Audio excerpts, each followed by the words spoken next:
It's time for Lefties Losing It, and let's start with a musical flavour. And it seems that leftism destroys everything. Even the biggest superstars like Beyonce and Katy Perry have become figures of ridicule in 2025. Let's start with Katy, who, fresh from pretending to be an astronaut, is now being mocked for her cringe performance in her latest concert tour.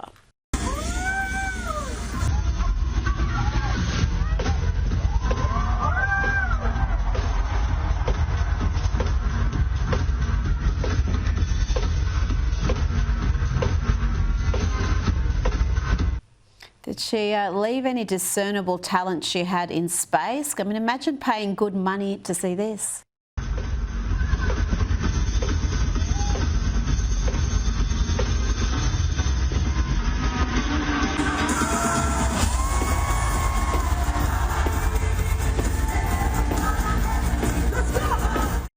Now, she never had much of a voice, but if that's how she dances nowadays, I think we can give the concert a miss. You can't auto-tune whatever that was. Now, I do wonder, where did it all go so wrong for Katy? Perhaps it was on election eve last November when she posted this. Hi guys, I'm with one of my favorite senators. This is Kamala Harris. She's gonna be, well. Or perhaps it all went pear-shaped when she posted this on election day. It's her and Orlando Bloom chumming it up with Kamala and Doug.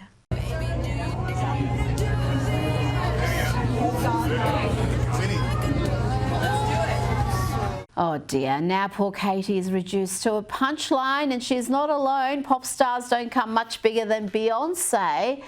But then she went all Kamala on us. Remember that woeful speech she gave at a Kamala rally when people thought she was going to perform? They thought they were going to get a free concert. Instead, they heard Beyonce mention a bunch of suburbs in Texas. Texans and Houstonians from 3rd Ward, River Oaks, Sugarland, 5th Ward, A-Leaf, Memorial, Southwest Side, North Side,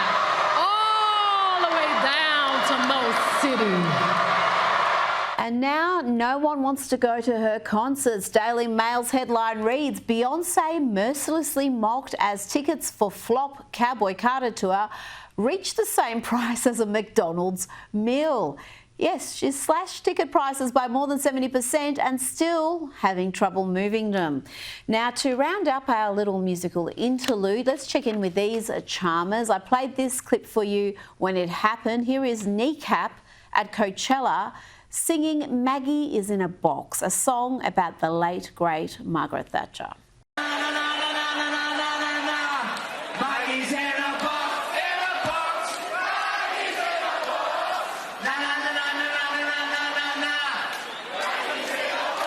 Well, they've gone from that degeneracy to this. Now Kneecap are openly praising the savage mass murdering terrorists of Hamas.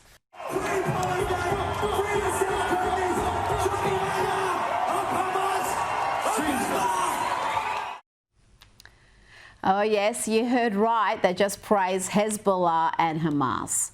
And they have the simpletons at a music festival cheering for the type of people who slaughtered youngsters just like them at the Nova Music Festival.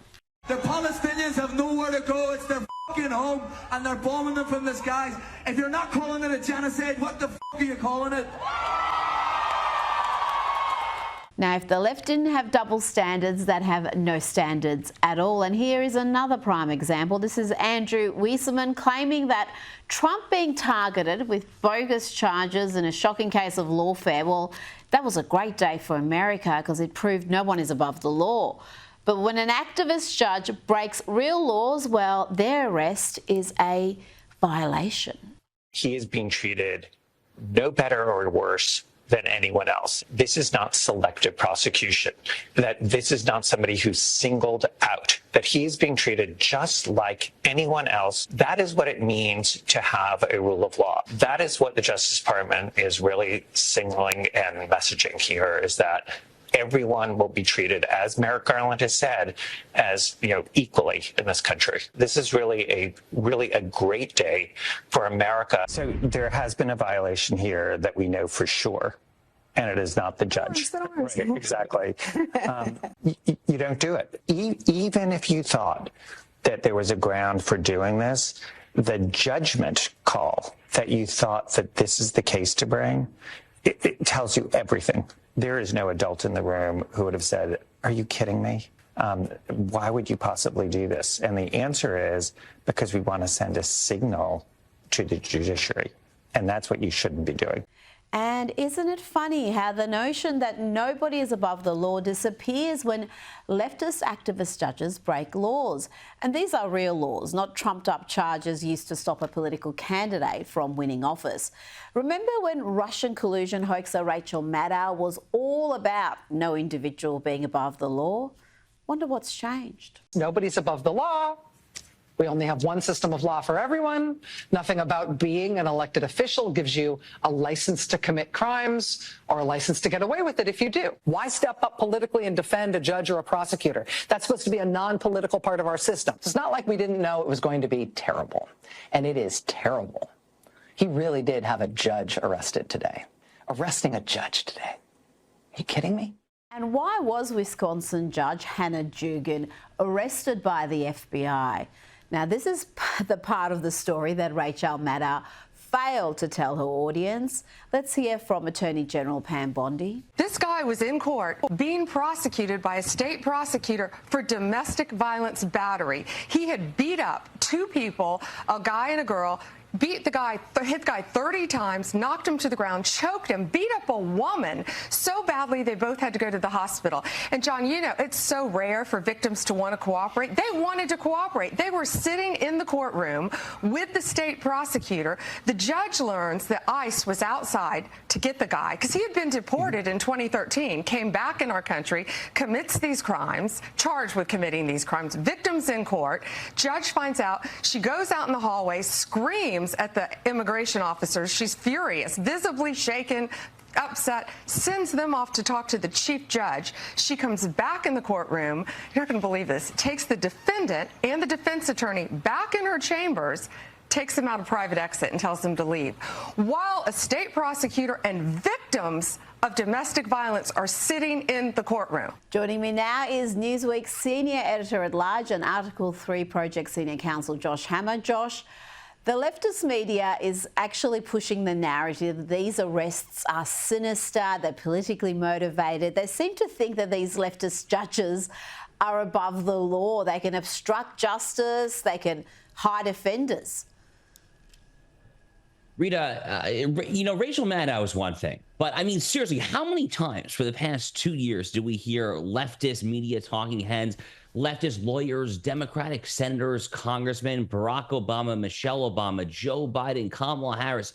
They all said this over and over and over again. No one is above the law. No one is above the law. Oh, wait, yeah, no one is above the law until it's a sympathetic Democrat judge trying to harbor an illegal alien's escape.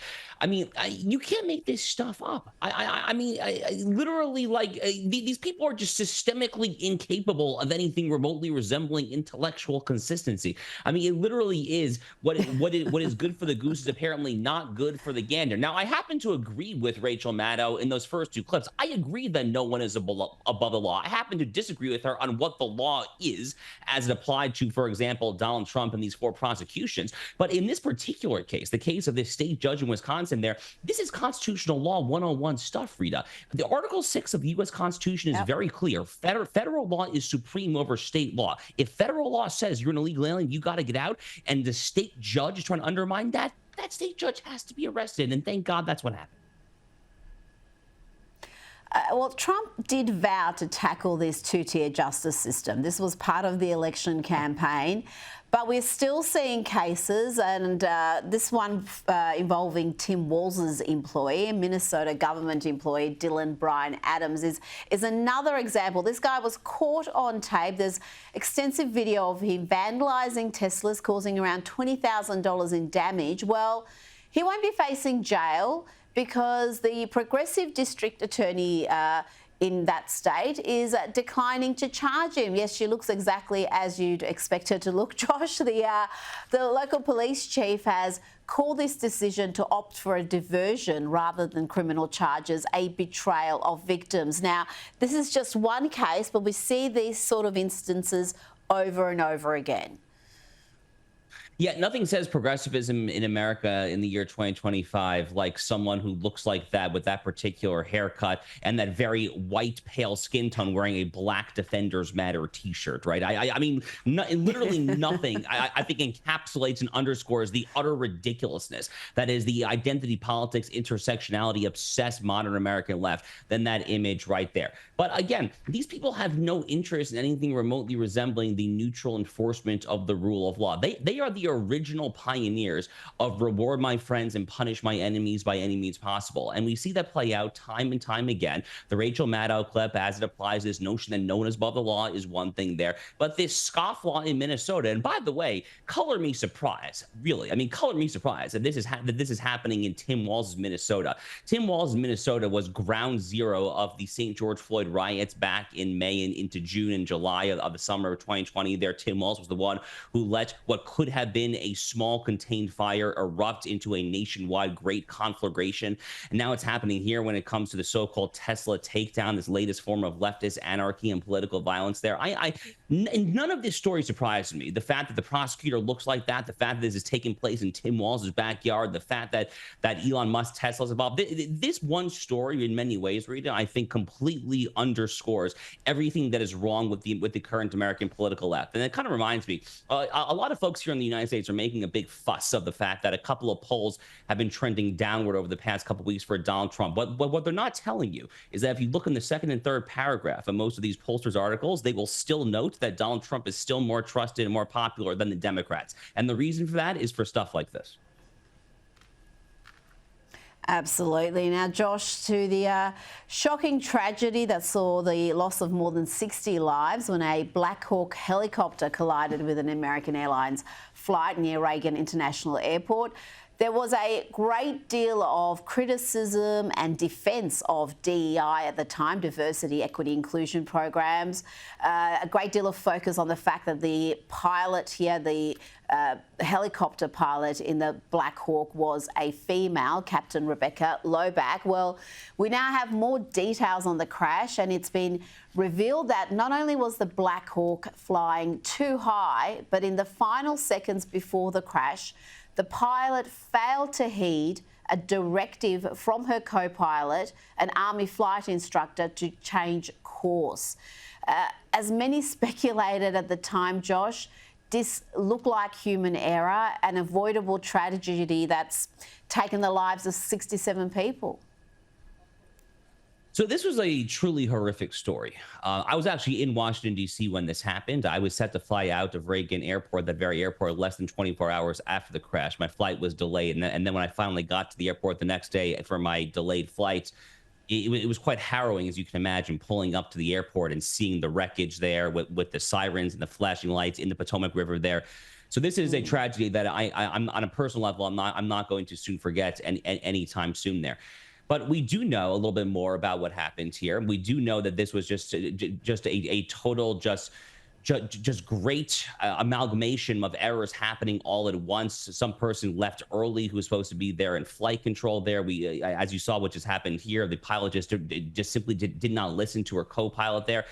I think the DEI is one of many factors to blame here. It seems like there are numerous factors there, but when it comes to something like this, Rita, something like when you're the pilot of a Black Hawk military helicopter, I'm sorry, there is literally one thing. There is one thing that I want to know that is happening there in choosing who is piloting that aircraft, and that is who is the most skilled aviator possible. I don't give a crap about literally anything else in the world, the same way that I don't give a crap about what your skin color is, if you are doing open heart surgery, if you are doing any task where public safety, anyone's health, safety is at rest there, literally the only thing I care about is how good you are. That is the entire notion of equal justice under the law, of meritocracy. That is the bread and butter of Western civilization itself. We lose that to our own peril. We forget that to our own peril. And frankly, with every every tragedy like this, there's obviously a horrific loss of human life, and may their memories all be a blessing there.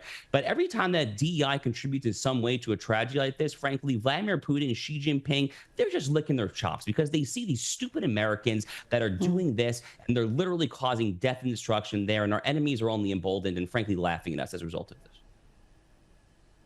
Well, we've got airlines, multiple airlines, that are pushing for these DEI policies. They want to have commercial airline pilots that are more reflective of society. They're overwhelmingly white and male at the moment, and there's been numerous articles on this, numerous programs that have been highlighted with different airlines. And what you just said is so true. I don't think there's a single person who flies who cares about the colour or the gender or the sexual orientation of who's in the cockpit. You just want to have the best person for the job. And I would have thought airline pilots would be one area where you want to value meritocracy above all else. Now, Josh, the lies against Donald Trump are getting ever more absurd. Now they're accusing him of disrespecting the late Pope and the Vatican by wearing a blue suit to Pope Francis's funeral. The fake news here just spread like wildfire. It starts with this headline: the Vatican asked Pope Francis' funeral attendees to wear all black. Trump wore a blue suit. And this is the image they used with that story, a carefully cropped photo, deliberately hiding all the men in blue suits, including Prince William and all sorts of other dignitaries. And as you can see in the wider shots, these publications have gone out of their way to kind of mislead. And we've seen publications from the UK to the US, Josh, spreading this fake news about Trump's blue suit. I mean, look, I mean, Rita, I watch a lot of Donald Trump coverage over the years. I've seen him give many speeches. I've seen him give many White House Oval Office interviews. I genuinely, as someone who pays actually fairly close attention to men's sartorial choices when they are in high positions, I actually genuinely struggle to think of a single instance when Donald Trump is actually wearing a black suit. I'm genuinely just like thinking out loud here with you in real time here. I feel like the guy's always wearing a blue suit. I mean, Trump's go-to look. Anyone who knows anything about Donald Trump's wardrobe, you know that he is known for wearing various shades of blue suits, and typically his go-to choice is a thick, bold, long red tie. That is Donald Trump 101. You want to go get a bobblehead doll in the toy store of Donald Trump, you're going to get a blue suit, red tie. That is the image. That's the magazine cover. That's who he is there. Now, he has a lot of blue suits. Now, he has various shades of blue suits there. There's lighter blue, there's darker blue, there's royal blue, navy blue. But I'm genuinely now thinking here, my mind is racing. I can't think of a single time where he wears like a jet black suit there. That's just not who he is. That's not his style there. And yes, I mean, to your broader point here, this obviously it's beyond silly. It's so trite. It's so done. No one cares for this. Literally no one cares for this. I mean, Fortune magazine there. I mean, how desperate can you get there? I mean, when you're forced to run articles like this, really, when you're actually forced to run ridiculous headlines like this, the only logical conclusion that any consumer of the media can possibly reach is that you are out of luck because you are out of content, because you have nothing better to point to there. So you're forced to cavil about his choice of suit there. It's just so utterly absurd, Rita, but frankly, no one cares about this. It is absurd, but I tell you, it has an impact, particularly outside of the US, because the US, you do have a bit more diversity in the media, not as much as you would like to see, but there is counter narratives that are actually correcting some of this fake news. But in Australia and elsewhere in the world, it's almost all we get is just this relentless negative stuff, whether it's serious issues or trivial, like the colour of his suit at a funeral. Before you go, I want to get your opinion on this remarkable New York Times fluff piece that they've done on a character called Hassan Piker, a character they describe as a progressive mind in a MAGA body, because he works out. Apparently that makes him a MAGA body, but he's as bad as MAGA as I'm blonde. What he is, Josh, is virulently anti-Israel. Any kind of Zionist tendency should be treated in the same way as being a rabid neo-Nazi. And you shouldn't even let someone be the local dog catcher, as Felix was posting, if they've ever exhibited any sort of like positive feelings about the state of Israel. I'm so serious about this. Josh, he has a hugely popular show on Twitch where he unashamedly praises Houthi terrorists, spreads all sorts of Hamas propaganda, and now he's getting fluff pieces in the New York Times. What is going on? Well, I think what's going on is exactly what it looks like, which is that someone who has literally made a name for himself as an apologist for Hamas, Houthis, Hezbollah, various other U.S. recognized foreign terrorist organizations. I mean, this is the guy who is now getting the page A1 full spread treatment from the New York Times, an organization that was probably best known for burying coverage of the Holocaust back towards the back of the paper for 3, 4, 5 years during World War II. The New York Times has a long and deeply inglorious track record when it comes to these particular issues. This particular individual, Hassan Piker, is so toxic that after AOC of all people went on his show one point last year, she kind of did a quasi mea culpa when she was asked about it. She was like, "Oh, I didn't know his views were actually that radical." So this guy has really made a name for himself there. So for him to get the full New York Times treatment there, that says a lot, frankly, about the New York Times. But for those of us who pay close attention there, this tragically is what the New York Times has been for a very long time. It is incredible. You cannot imagine something happening with someone like that from the right side of politics. Can you imagine one spreading the sort of stuff he spreads, getting a cover like that? Incredible. Josh Hammer, it's always a pleasure. Thank you, Rita.